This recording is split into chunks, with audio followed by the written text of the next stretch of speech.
এই যে আমাদের পর্বত ভাই নাগাদ মরিচের গাছ লাগাইতেছেন। ভাই আপনার ফিলিংস কিতা, অনুভূতি কিতা? আমরা খাইতে পারবো নি ফসল মরিচ? আমরা ইনশাআল্লাহ মরিচ খামু, অবশ্যই খাইতে পারবো ইনশাআল্লাহ, কারণ মাটি অনেক উর্বর মাটি, এটা কম্পোস্ট তো।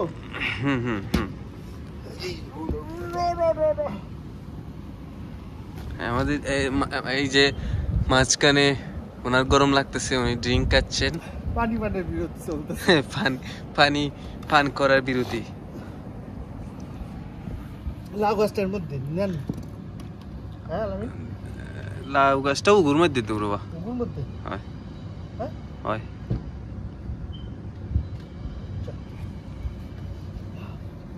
ওটা লাউ কিন্তু জোর দিব বেশি, কারণ এটা একটু মেলাইল আছে, মোটা আছে, বুঝছো নি?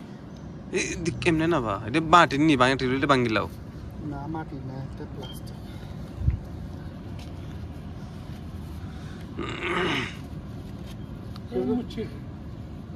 সুতরে কইলাম 5 টাকা দিতে, তো পালাইলো।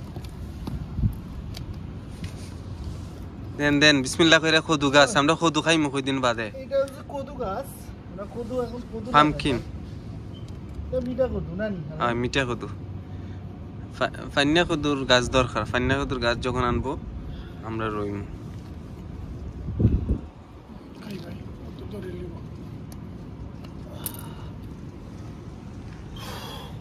সাইজ নাগার দিকে কেউ তাকাবে, সাইজ টাকা দেবে না কেউ, নাগা খাওয়ার সময় চাইস আমার নাগাদ খাইবে।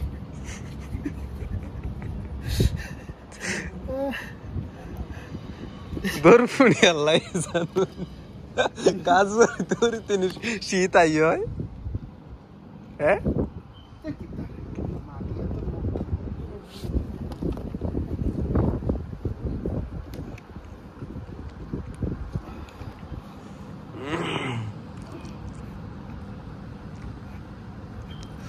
আমাদের চারা রোপণ করা সম্পূর্ণ হয়েছে।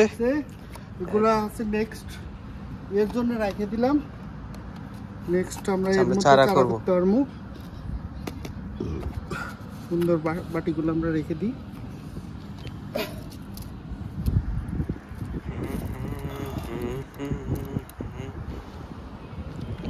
আপনারা দেখে রাখেন ছাদের উপরে কিভাবে চাষ করতে হয়। ছাদ বাগান করতেছি ছাদের উপরে, দেখে রাখেন আপনারা, কাজে লাগলে ভবিষ্যতে আপনারা করতে পারবেন ইনশাল্লাহ। কয়দিন বাদে আমরা পেঁয়াজ পাতা খাইম, পেঁয়াজ পাতা আসলে করছি নাও সম্পূর্ণ। ওকে গাইস, ভালো থাকবেন, ভালো লাগলে লাইক কমেন্ট শেয়ার করবেন, আর আমাদের পাশে থাকবেন, সাপোর্ট করবেন। এই যে আমাদের কৃষক ফরহাদ ভাই, ভালো থাকবেন।